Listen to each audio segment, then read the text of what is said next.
Hey folks, I got another one for you.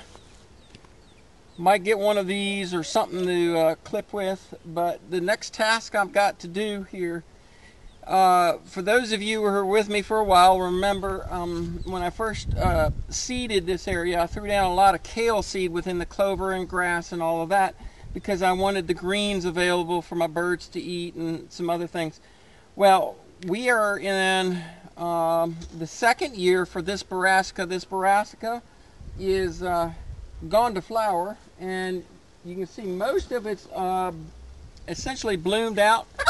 I'm almost at the end of the blooming for the Brassicas, and I want to collect the seed for two reasons. One, I want some more Siberian kale, and two, I want the seed, I want the seed for that, but I want enough of it that one, maybe I can share or sell to you guys, and maybe have enough volume for doing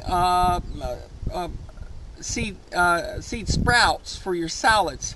And brassica seeds make great, broccoli seeds, cauliflower seeds, all of those brassica seeds and are one of those that you use for sprouts. But so, all right, so here we are. Come on in over here.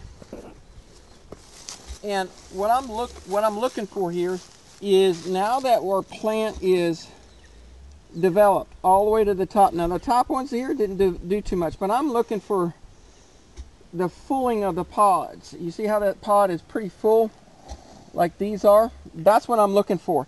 So in order to harvest this, I'm going to catch it now, and I'm going to come down here,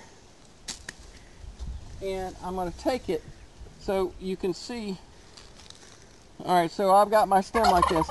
So what I'm going to do, and I'm not going to keep you around for all of it, we're going to make this a short video, hopefully a short video, is I'm going to go around and I'm going to collect as much as I can and get the stalk like this. Now, the reason I'm not cutting it lower is because down below there's a plant that's got a bunch of leaves.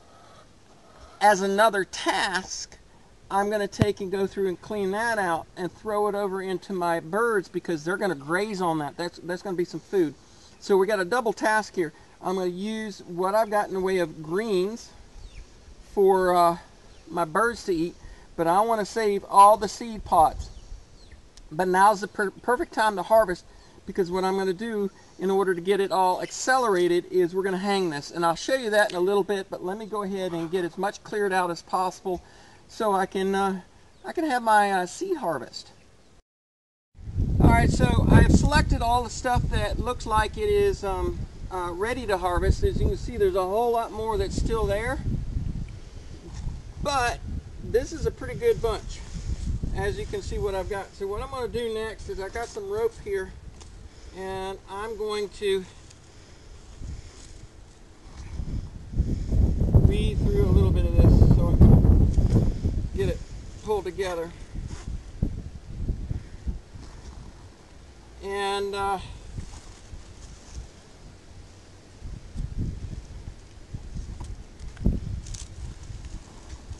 whole point is to get it up and put away. There we go.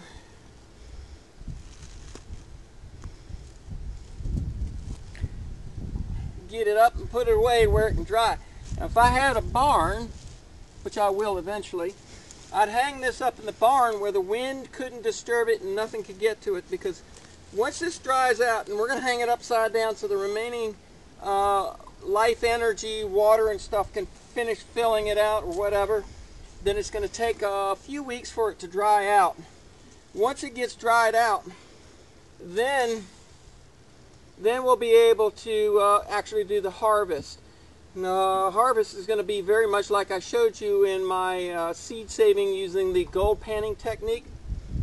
So I don't think I need to show that to you again. I might leave a link up there in the corner somewhere to that video, but the point is, you'll take all of this and you'll stuff it into a big tub and then start breaking the pods open and letting the seeds fly, and they'll all collect in the bottom. You can shake them down because the seeds are heavier than any of the other plant debris, and then you'll be able to just either blow off the debris or just scoop out what you need. You'll see it's pretty easy to do. The point is, I've got hundreds of thousands of seeds right here. The amount of seed that I have is quite substantial, and I might still collect some more and do it one more time, but for now I got a pretty substantial harvest. I have enough seed here that if I were to harvest it all, save it, and plant each individual seed for a plant, I could provide the entire San Francisco Valley with salad greens for a year. That's a lot. It is that easy to produce that much. Now, as far as doing smaller amounts, like say the sprouts, well, I could probably get quite a few batches of sprouts out of this, but when you're talking about a full-grown plant, quite a bit. So anyway, there you go. That is how you do it.